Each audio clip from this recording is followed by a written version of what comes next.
मेहनत कर अजीज़ो, मेहनत से तेरा नाम होगा, ए वक्त जिसे कहते हैं वो वक्त भी तेरा गुलाम होगा। जी हाँ दोस्तों, मैं हूँ राकेश सोलंकी, आप सभी का स्वागत करता हूँ KD फॉर एजुकेशन में। तो दोस्तों, आज का जो हमारा विषय वह है संज्ञा। आज हम पढ़ेंगे कि संज्ञा की परिभाषा क्या होती है, संज्ञा किसे कहते हैं और संज्ञा के कितने भेद होते हैं और कौन कौन से भेद होते हैं। तो दोस्तों चलिए ब्लैक बोर्ड की तरफ। तो दोस्तों, जैसा कि आप देख पा रहे हैं, यहाँ पर संज्ञा की परिभाषा दी हुई है कि किसी व्यक्ति, प्राणी, वस्तु, भाव तथा स्थान के नाम को हम संज्ञा कहते हैं। अगर दोस्तों, अगर मैं इस पूरी परिभाषा को अगर एक शब्द में कहूं कि संज्ञा किसे कहते हैं, तो संज्ञा दोस्तों एक नाम को कहते हैं।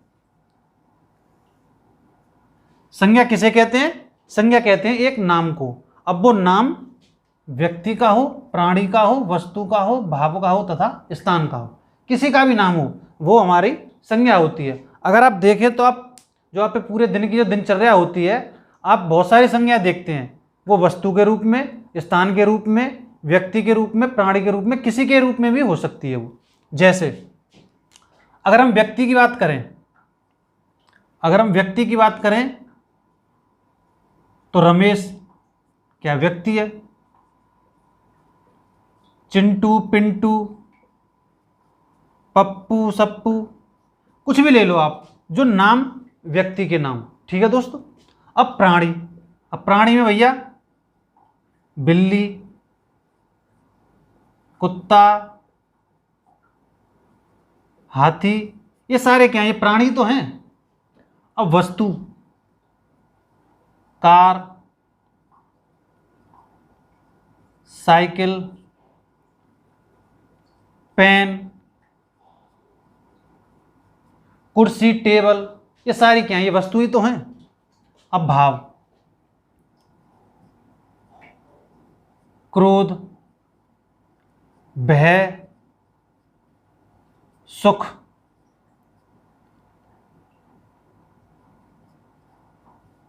खुशी, ये क्या है? ये सारे भाव हैं। स्थान, दिल्ली, आगरा, मेरठ, ठीक, ये क्या है? कानपुर।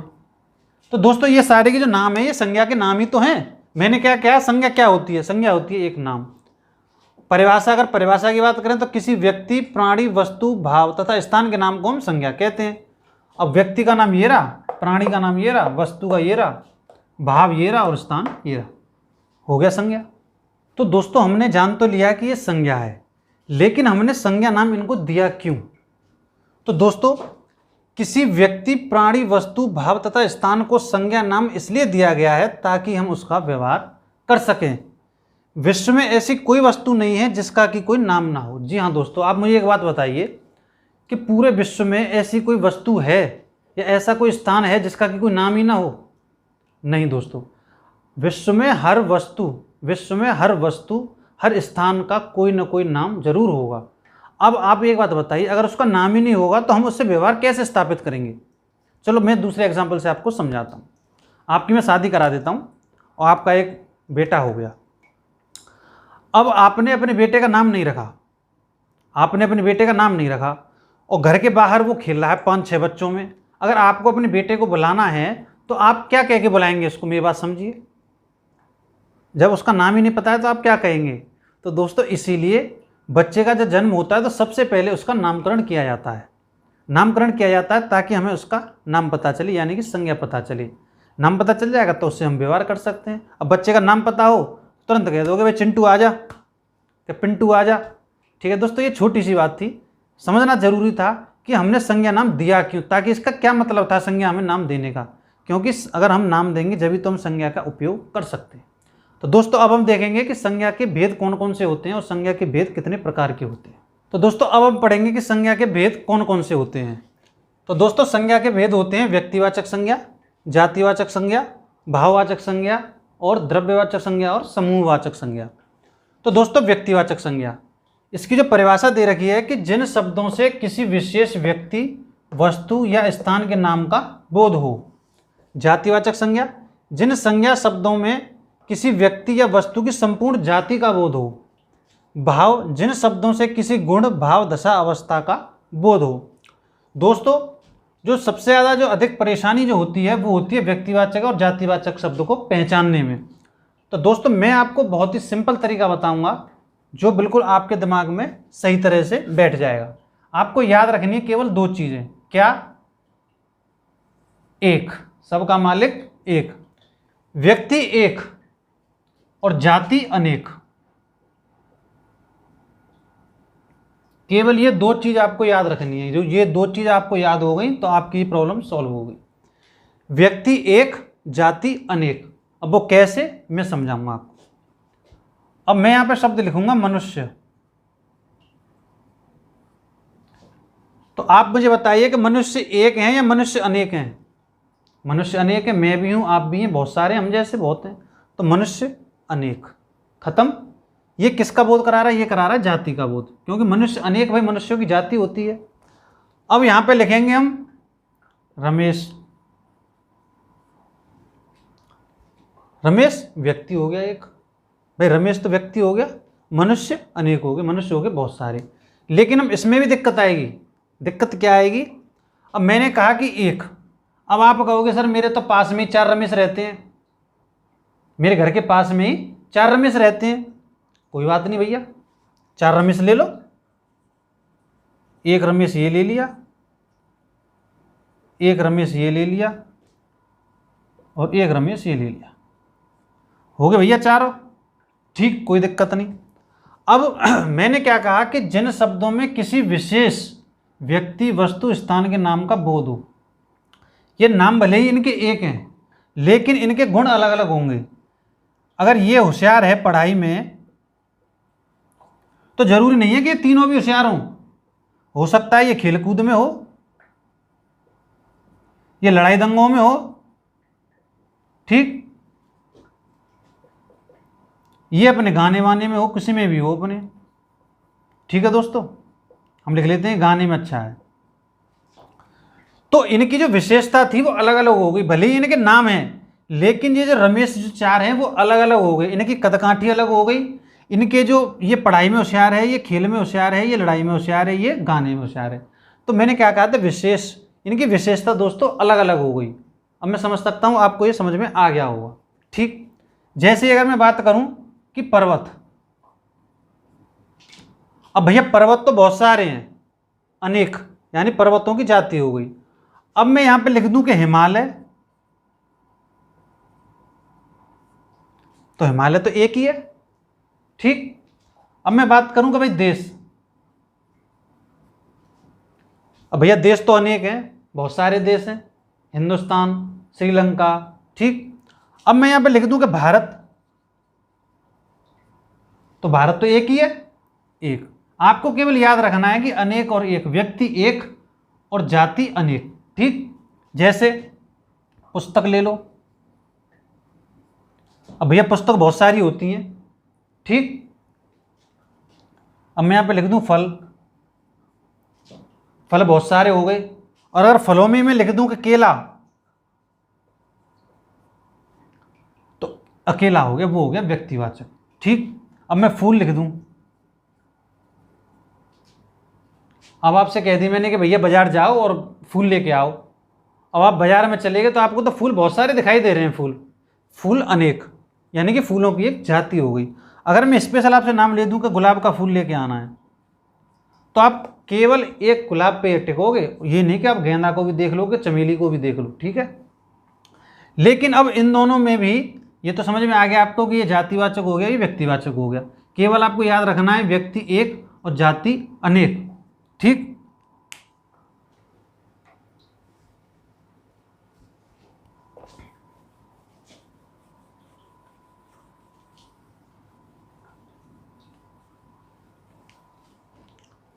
लेकिन परीक्षा में भी आपको वो कंफ्यूज करेगा। कैसे?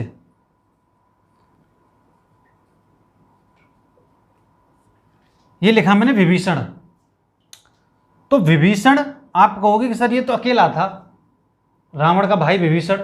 भाई ठीक है, बिल्कुल सही बात है, विभीषण हो गया व्यक्तिवाचक। लेकिन अगर पेपर में आपसे कह दे देश में विभीषणों की कमी नहीं है। अब इसका अर्थ अलग हो गया। ये विभीषण केवल एक की बात कर रहा था, व्यक्तिवाचक, लेकिन जब इसने कह दी कि देश में विभीषणों की कमी नहीं है, तो यानी कि बहुत सारे विभीषणों की बात कर रहा है। तो अब ये जो विभीषणों है ये आ जाएगा तुम्हारा जातिवाचक संज्ञा में।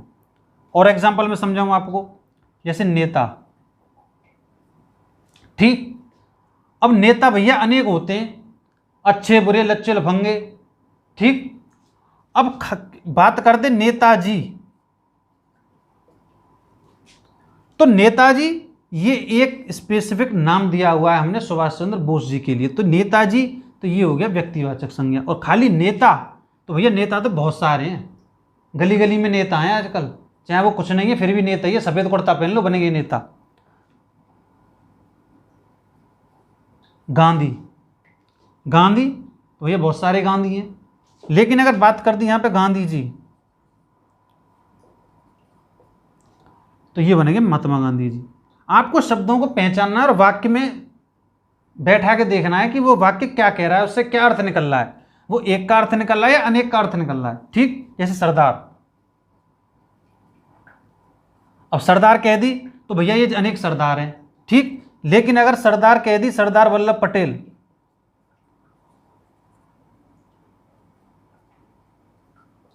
सरदार वल्लभ भाई पटेल जी, तो ये एक स्पेसिफिक नाम दिया गया था, तो वो हो जाएगा व्यक्तिवाचक संज्ञा में। तो दोस्तों ये समझ में आ गया हो कि व्यक्तिवाचक और जातिवाचक। ठीक, अब हम आते हैं भाववाचक संज्ञा पे। अब भाव, भाव क्या होता है? भाव दोस्तों हमेशा महसूस किए जाते हैं। ठीक, जैसे क्रोध, कहते हैं ना बहुत क्रोध आ रहा है, बहुत गुस्से में, सामने से हट जा फोड़ दूंगा। अब वो सामने वाला बोलेगा भैया ऐसा फोड़िए तो तू बाद में, पहले तो मुझे यूं बता कि तू गुस्सा आ कितना आ रहा है, जरा तौल के बताइए, 100 ग्राम के, 200 ग्राम के, 250 ग्राम। ठीक, तो वो महसूस किया जाता है। जैसे प्यार, ठीक, कि भाई मैं तेरे से बहुत ज़्यादा प्यार करता हूं, तेरे बिना जी नहीं सकता। अब वो कहेगा जरा बताइए कितना प्यार करता है, जरा दिखा मुझे लंबा चौड़ा कितना है। ठीक, खुशी, भाई आज तो बहुत दिनों के बाद खुशी मिली है, मेरा सिलेक्शन हो गया, तो बोलते हैं ना, तो एक महसूस करते हैं भाव। ठीक, दुखी होना, ये क्या है? ये भावी तो हैं। ठीक है, बुढ़ापा, ये क्या है ये? ठीक, तो दोस्तों ये हो गया आपका व्यक्तिवाचक संज्ञा, जातिवाचक संज्ञा और भाववाचक संज्ञा। अब हम देखेंगे द्रव्यवाचक संज्ञा और समूहवाचक संज्ञा। तो दोस्तों अब आता है समूहवाचक संज्ञा और द्रव्यवाचक संज्ञा। अगर समूहवाचक संज्ञा की परिभाषा की बात करें हम, तो जिस संज्ञा शब्द से किसी समूह या समुदाय का बोध हो उसे समूहवाचक संज्ञा कहते हैं। समूह और समुदाय, समूह और समुदाय। तो दोस्तों समूह और समुदाय आप जानते हैं कि समूह किसे बोलते हैं? जो बहुत सारे लोग होते हैं वो एक समूह का रूप ले लेते हैं। एग्जाम्पल जैसे भीड़ ले लो आप, तो भीड़ में कोई एक व्यक्ति या 2 व्यक्ति या 10 व्यक्ति तो होते नहीं है, 50 हो, 100, 1500 जितने भी हों, तो वो एक भीड़ यानी कि समूह का, समुदाय का रूप ले लेती है। जैसे रैली, जब रैली निकलती है, किसी की भी रैली निकल रही हो, तो वो क्या एक समूह या समुदाय का रूप ले लेते हैं। ठीक, अब आप एक बात बताइए मुझे, जैसे अब मैं लिखूंगा पुलिस, तो पुलिस के 2 सिपाही जा रहे हों, तो ये तो नहीं कहते कि भाई पुलिस आ गई, सिपाही तो जा रहे हैं। अगर उसी की जगह पे 2-3 गाड़ी भर के आ जाएं तो फिर क्या कहते भैया पुलिस आ गई। तो एक समूह या समुदाय का रूप उन्होंने ले लिया। ठीक, जैसे परिवार, अब परिवार में एक व्यक्ति तो रहता नहीं है, बहुत सारे व्यक्ति रहते हैं, माता पिता भाई बहन। ठीक, तो वो परिवार एक समूह या समुदाय का रूप ले लेते हैं। अब दोस्तों द्रव्यवाचक संज्ञा, जिस संज्ञा शब्द से किसी धातु, द्रव्य या पदार्थ का बोध हो तथा जिसे मापा तौला जा सके। ठीक दोस्तों, अब दोस्तों एक शब्द आता है द्रव। द्रव तो बोलते हैं केवल और केवल लिक्विड को। ठीक, और द्रव्य में तीनों ही होते हैं, धातु, द्रव्य और पदार्थ तीनों ही होते हैं। ठीक, जैसे जिसे मापा तौला भी जा सके। एग्जाम्पल में बताऊं, जैसे